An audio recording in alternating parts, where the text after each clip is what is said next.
Berkara döwletiň täze ýamynyň galkynjyda görünen ajaýyp mümkinçiliklerinden peýdalanýan Daşady vilayatynyň tilekeçileri Pekin paýgas ummany magtym bolup ýylyna alyp barýan işleriň depgini hasa güýçlendirdiler. Kämil Gurji hojalyk jemgyýetiniň tilekeçileriniň durmuşa geçirýän işleri munyň aýdyň misalydyr. Vilayatyň Şawat etrawyna çägini ýerleşýän bu iki karhana türkmen halkynyň milli lideri Gahrman Arkadamyň hemde hormatly prezidentimiz Arkadaly Gahrman Serdarymyň ýygydaly berýän himaýet gollawlaryna ruhlanyp, ulus sevildirleýän poliproplen haltalarynyň önümçiligini ýokary depginlerde alyp barýar. Hojalyk jemgyýetinde ornaşdyrylan häzirki zaman üsen kämil injamlar karhananyň zähmetseýür işgärleriniň ýokary hilli önüm öndürmeklerine mümkinçilik berýär. Hatay Halk Respublikasynyň ýetilen kämil enjamlar önümleriň ýokaly hil derejesinde öndürilmegine mümkinçilik berýär.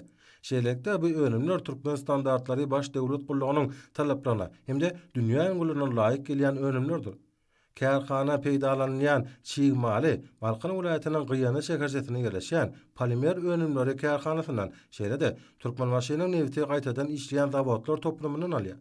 Bu ýerde öňdirilýän önümleriň harydarlarynyň az däligini ýürüte bilmek mümkindir. Karhananyň önümlerini daşarky bazalara da eksport edýänini bilmek bolar.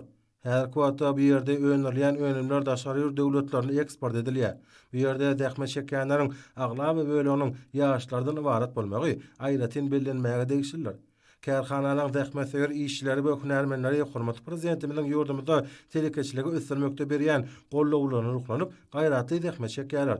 Türkmenistanyň prezidentiniň ýurdumyzda ýurdurmuş ykdysadydan ösdürmek maksatnamasyna ykdysadyýetyň döwlete degişirler bölegini ösdürmek ileri tutulýan ugurlaryň biridir.